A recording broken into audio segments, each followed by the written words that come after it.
Now, before I close, I want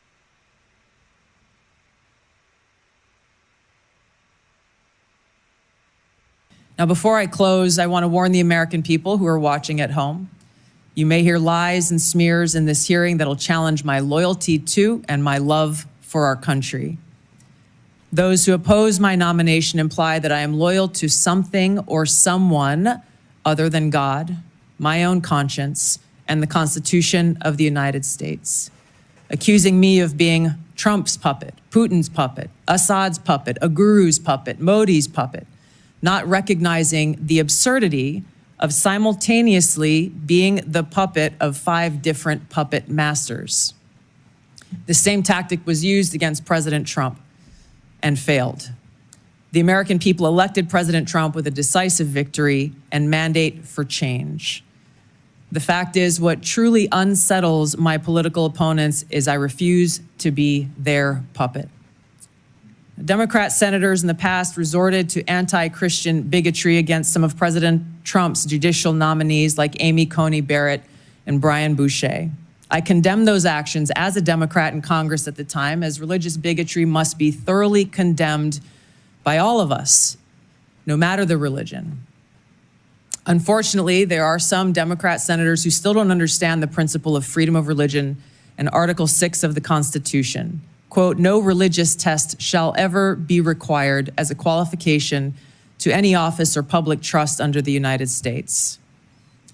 Unfortunately, they're once again using the religious bigotry card, but this time trying to foment religious bigotry against Hindus and Hinduism.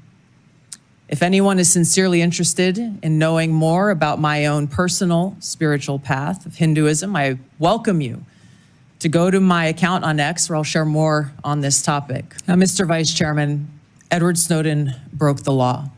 I do not agree with or support with all of the information and intelligence that he released, nor the way in which he did it. There would have been opportunities for him to come to you on this committee or seek out the IG to release that information. The fact is, he also, even as he broke the law, released information that exposed egregious, illegal, and unconstitutional programs that are happening within our government that led to serious reforms that Congress undertook. Chairman, we got 5 minutes. So I take your answer, and these are your quotes. Brave, please join my bipartisan legislation calling for charges to be dropped against him. Do you disagree that legislation was not appropriate? Do you believe he is brave or not? Yeah, back those words? Once again, Senator, Edward Snowden broke the law. He also released information we agree that Edward Snowden that exposed the United States government's illegal your programs. Legislation and your words are still your beliefs. Yes or no, please. I'm making myself very clear. Edward Snowden broke the law. He released information about the United States government's illegal activities. If I may just finish my thoughts, Senator. In this role that I've been nominated for, confirmed as Director of National Intelligence, I will be responsible for protecting our nation's secrets, and I have 4 immediate steps that I would take to prevent another Snowden-like leak. Was Edward Snowden a traitor to the United States of America? Senator, I will also repeat my answer. He broke the law. You said earlier that you were offended by a question that my colleague from Kansas asked, which I think was his duty as somebody on this committee to fulfill his responsibility to advise and consent. We are not here to be a rubber stamp for the President of the United States. So let me ask you again, do you believe, as the chairman of this committee believes, as the vast majority of members of our intelligence agencies believe, that Edward Snowden was a traitor to the United States of America? Senator, if confirmed as Director of National Intelligence, I will work with you to make sure that there is not another Snowden-like leak. Media. It's not a moment to propagate theories, conspiracy theories, or attacks on journalism in the United States. This is when you need to answer the questions of the people whose votes you're asking for to be confirmed as the Chief Intelligence Officer of this nation. As my colleague said, this is not about you. It's about the people that serve the intelligence agencies of the United States. Is Edward Snowden a traitor to the United States of America? That is not a hard question to answer when the stakes are this high. Senator, as someone who has Your served answer, in yes uniform, or no, is Edward Snowden a traitor to the United States of America? as someone who has I'll go on worn to my our uniform questions. This in is combat, ti- I understand how critical our national security Apparently is. you don't. Apparently you don't. Let me ask you, I've worked very hard to put your own words here in front of the committee. Not, fake news, not conspiracy theories on the internet, but the actual things that you have said.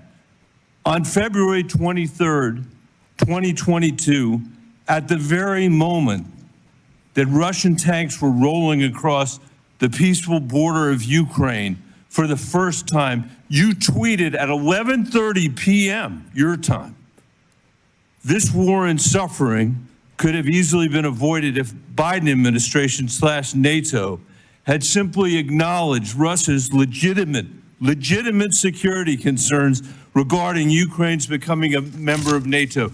Did you say that, yes or no? I believe you're reading my tweet, Senator. Yes is the answer. A few months later, you said on your podcast, and I quoted it, quote, "But this regime change war against Russia that the U.S. and NATO are waging via their proxy in Ukraine didn't begin when Putin invaded Ukraine.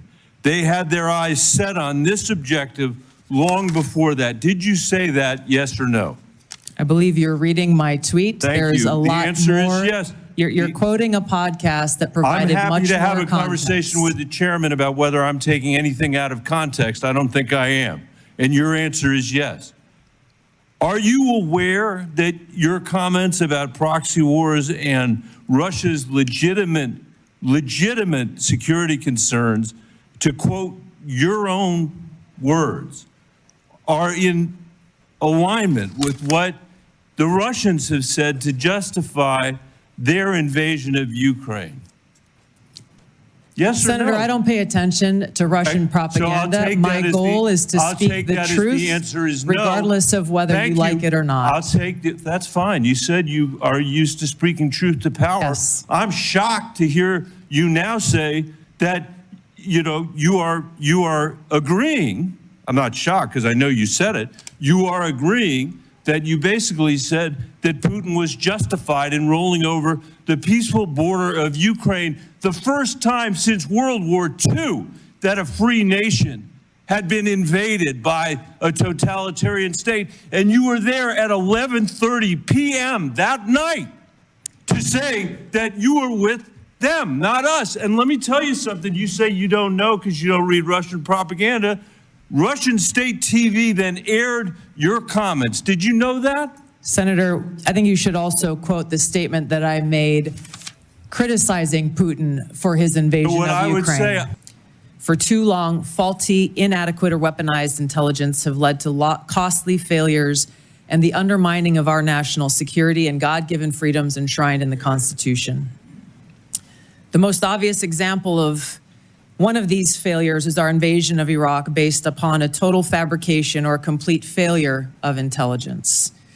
This disastrous decision led to the deaths of tens of thousands of American soldiers, millions of people in the Middle East, mass migration, destabilization, and undermining of the security and stability of our European allies, the rise of ISIS, strengthening of al-Qaeda and other Islamist jihadist groups, and strengthening Iran. You also mentioned Russia, but the only thing you said about Russia in fully explaining why it's a priority is ending the war with Russia. When you talk about Russia, what are your fears or policy priorities beyond ending the war? How do you see Russia as a threat to the United States? Senator, if confirmed as the Director of National Intelligence, it will be paramount for me to assess where our intelligence gaps may exist, so that I can provide the president and all of you with the most accurate full picture of that threat assessment to directly answer your questions. I think that it is a complex environment.